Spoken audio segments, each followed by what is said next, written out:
Hey everyone, for this video series I'm going to be doing a solo Conquest playthrough of one of my favorite games, Mage Knight.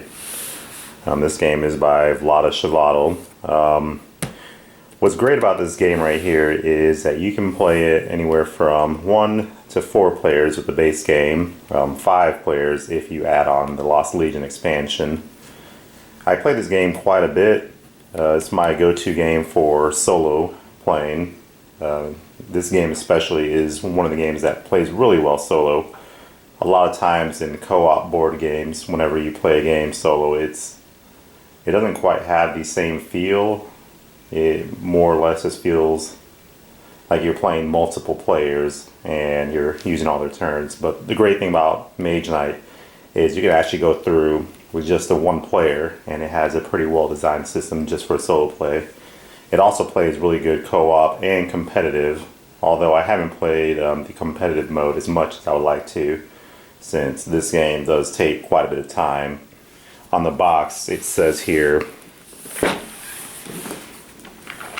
if I can find the time play, on the box here it says it takes about 1 to 4 hours. Inaccurate. That's actually, I think it's pretty fair to say. I don't know about the 1 hour, unless you play one of the smaller versions. Solo Conquest usually takes me about anywhere between 2 to 4 hours, and with more players, depending on if you have people who like to take their time on their turns, it could be even longer. But this is a great game. What I want to do for this video is an entire solo Conquest game. There's a lot of walkthroughs out there and a lot of intro how to play. Some of them, they're really done well. There's one that everyone seems to recommend, I guess. This guy, he's really good. I'm gonna have to throw my endorsement in there as well, since I watched his videos to start off. Ricky Royal from Box of Delights. He does an excellent introduction and does a really good job of getting new players to start the game.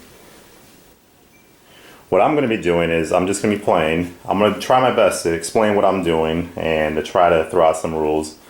It's not a how-to, more or less than just a playthrough of the solo Conquest. Alright, well, with that being said, let's go ahead and set the game up.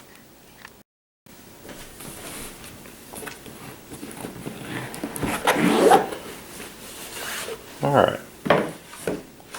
So you're going to notice that my box looks a lot different if you own the game. I have combined 3 different expansions in here.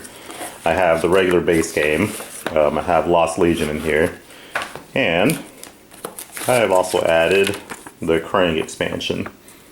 Krang won't really be coming into play here.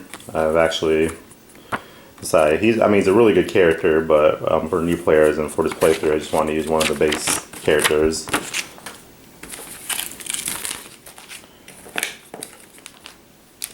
Here's some extra sleeves. I love the sleeve every card I have. Alright, so yeah, I've ditched the insert.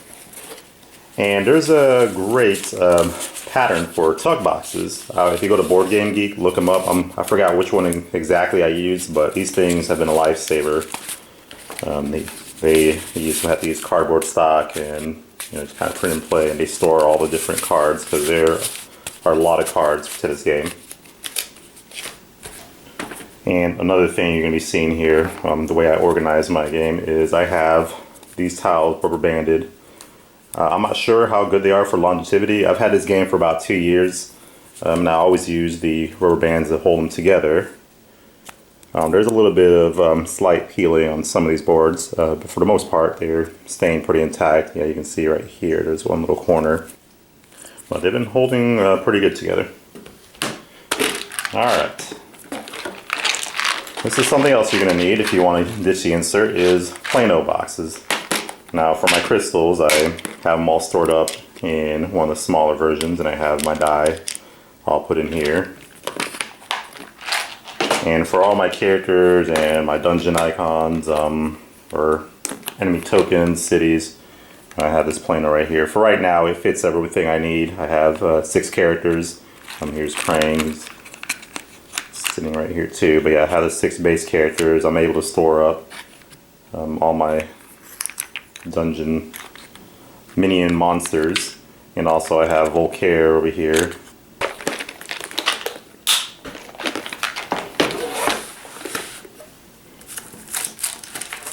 Alright, and the last thing in this box is where we keep track of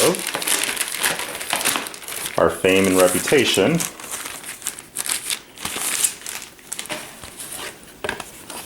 And where we keep the source, which tracks day and night.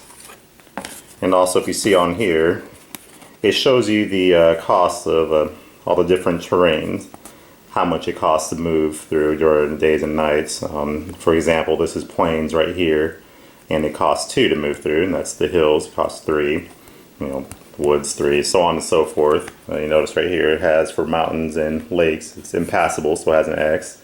And to move on to any city space, it costs 2. And when you flip it over to night, the main 2 that switches are the woods and the desert. During the daytime, desert is 5 and the woods are 3, but during the night, it costs more to move through the woods and it costs less to move through the deserts. So day and night board and our fame and reputation track. When we start off a solo conquest, we will start during the day. And let's choose our character. Now, a lot of these walkthroughs, everyone's default person to go to is Tovak. I mean, Tovak's a great player. He's pretty solid, well balanced, great for beginners. His skills are really good.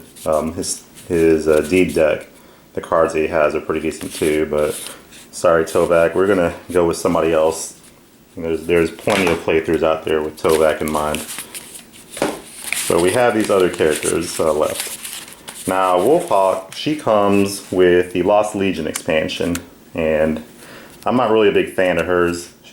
Her skills are a little, to me, they seem a little weak. There might be some players out there who find her good, but I'm not one of those players. I'm going to go ahead and check her out there. And then I've already said that I didn't really want to use Krang. Krang's on the opposite end, in my opinion. He's extremely powerful. His skills are really good. And his deed deck, some of those cards, you can use them for great effect. So, Krang, you might make this too easy. So, that will leave us between these other 3 characters. We got Rithia, Goldix, and Norwas. I think for this playthrough, we're going to go through and play with Orithia. I'm sure someone's done a video playthrough of her, but we will be doing one as well. So she is our character we'll be playing with for this solo conquest. And why not? Norwas will be our dummy player.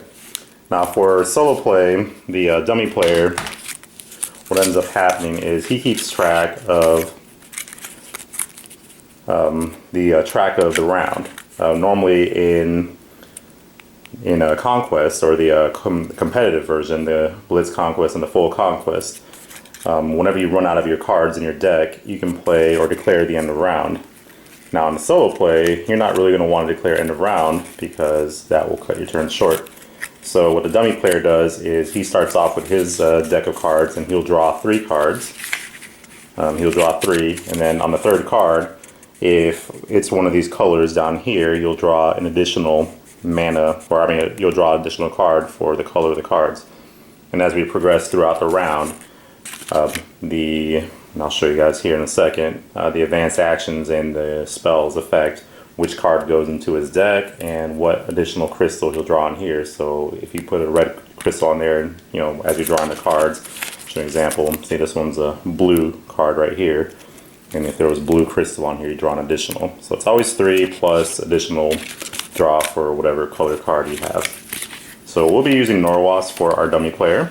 So next we're going to go ahead and set up the rest of the board up here. We'll be placing the advanced actions.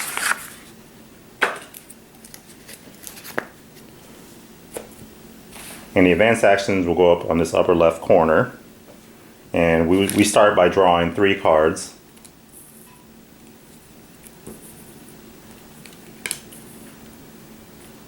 And this right here is what's called our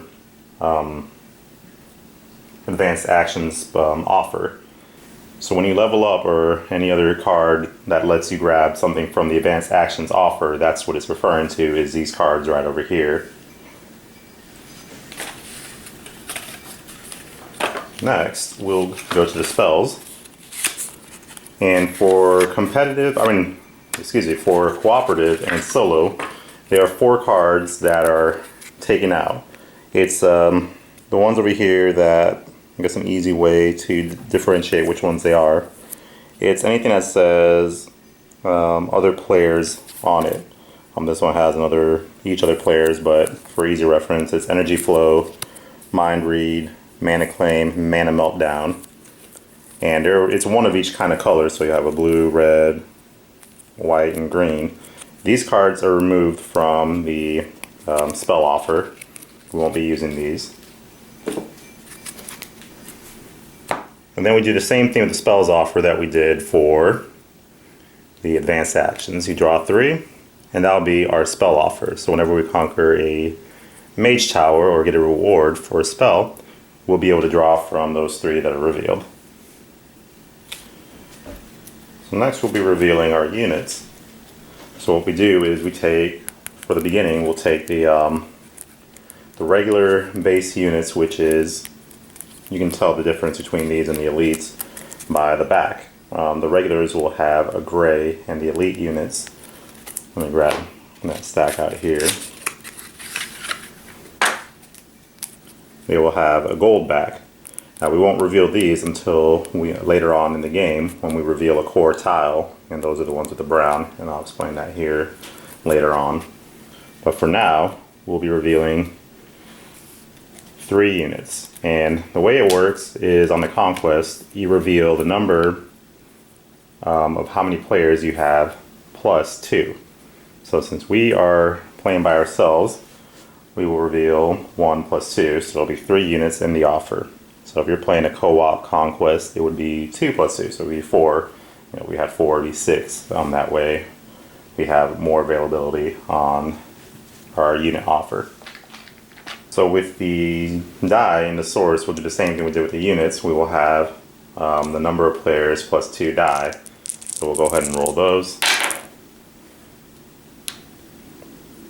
And there will be 3 on here.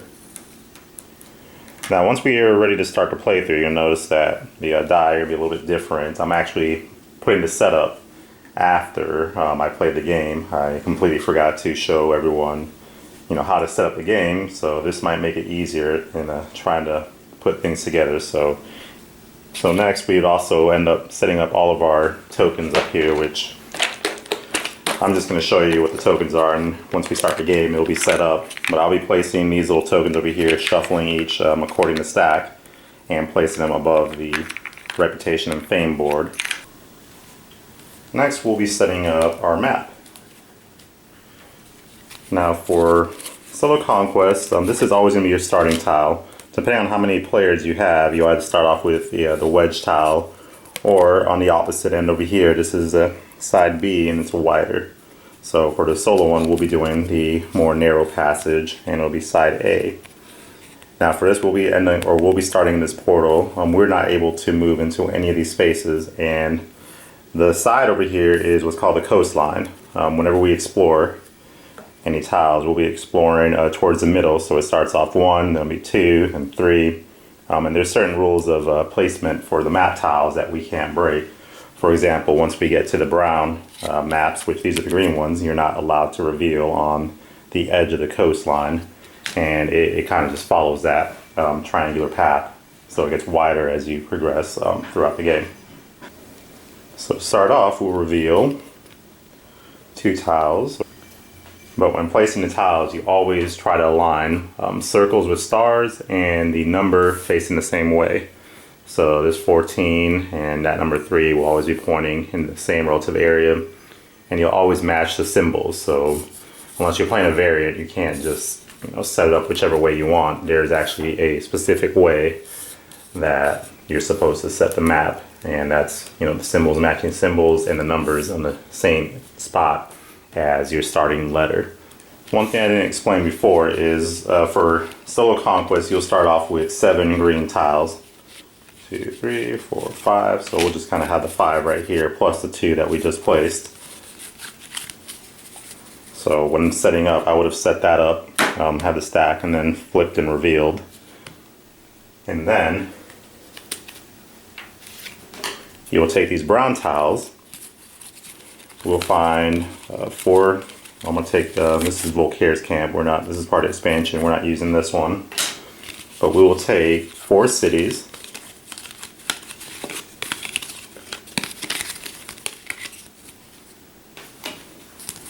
These are the 4 city tiles. We got white, green, blue, and red, and then we'll randomly shuffle them, and we'll grab 2 at random. Alright, so now that we have our city tiles, now we have to grab the non-city tiles. And for the solo conquest, we will be grabbing 2 of these as well.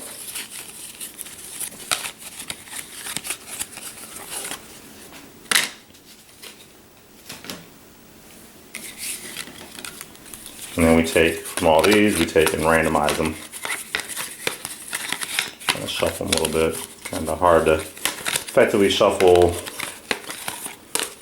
just 4 tiles. So you grab these and you take your countryside tiles, is what they call the green ones. They call them the countryside, and the brown ones are the core. And you put the green ones on top of the browns, and that makes up your map tile deck. So as you're revealing over here throughout the sides, you'll take one and you'll flip it up. And now the object or the goal of the solo conquest scenario is to conquer 2 of those cities that we have on there, which we only have 2, is to conquer all the cities before the end of round 6. So we have 6 rounds. We'll have 3 days and 3 nights to accomplish this. Alright, now I'll show you how to set up your player area. Since we decided to go with Orithia, what we'll do is we'll take out her cards. And we'll place this one right here. This is her player card. And this one right here shows us all of our what all of our skills mean as we level up. I'll move this stuff over here. Make some room. And then we'll take, this is our starting player deck. Every player has similar cards over here. They're all going to look a little similar, except for there's 2 unique cards that each player has. For example, this one right here is called Mana Pool. That's one of Orithia's character-specific cards, and her other one is Battle Versatility. And it replaces 2 of the other cards that you would normally have in the other player deck. So they have these 2 cards, but in a different version of it. And just to make sure, each of these cards or each of these decks should have 16 cards.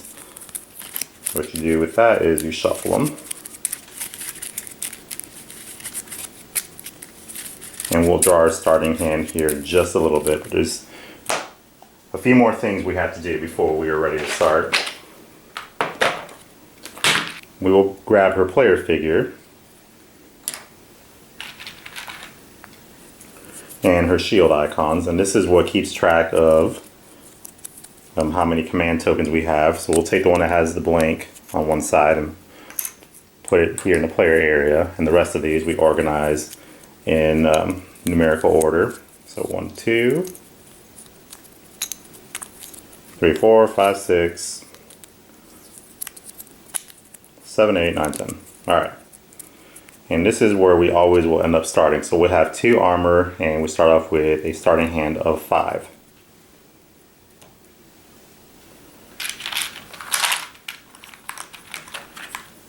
And then here are her skills. As you level up, we can get more and more improved skills for Orithia that she can use throughout the game. And when we flip over here, what we're going to do for the solo conquest is look for the player interactive one. And you can always tell which one these are by this little dark looking, let me close up over here, this little dark looking head. If you have the expansion, actually even if you don't have the expansion, they say to remove this one. So we won't be playing with this one. But if you had a Lost Legion, it replaces it with the cooperative, and that's the one with the little white happy looking icon. So you'll be able to play with this one and use that during the solo.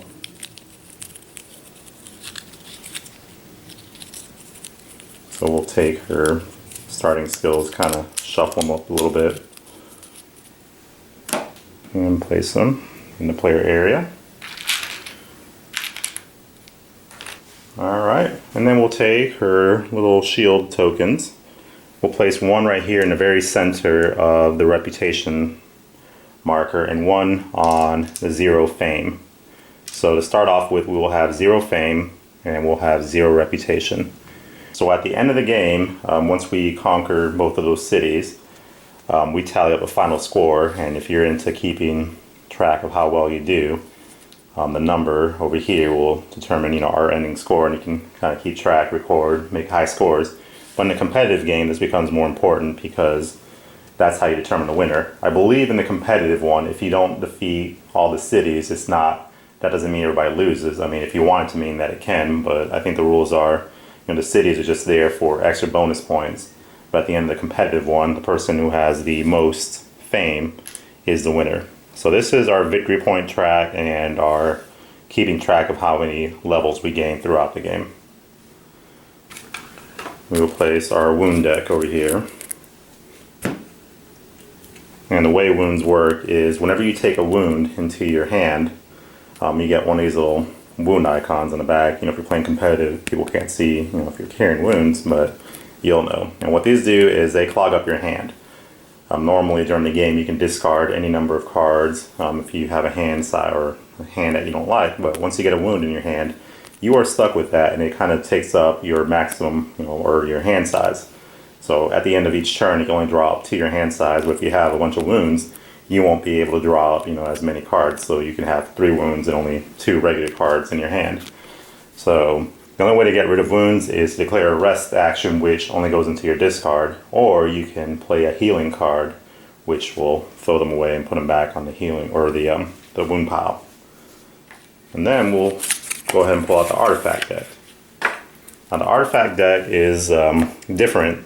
That we don't set up a common artifact offer like we did for the advanced actions and the spells. The only thing I have left to do is to pull out these cards over here. We pull out the day and night tactic cards, and this is how we choose what we're going to do during the day and the night. You'll have different cards for the day to choose from, and during the nighttime, before we start any of our turns, we'll have different tactics, and these kind of adjust and let you do different things, and also it determines turn order. It goes, so if I pick number 1 and somebody else pick number 4, I'll be going before that person. And the further down you go on somebody's abilities, the stronger they get. Whereas going last player or last place, you have one of the stronger effects. Whereas if you pick, first player, you notice there's just the number 1 and there's no effect at all. So it's a trade-off. The higher up you want to go, the better or the less abilities you get for going first. Alright, I think we are ready to start the game.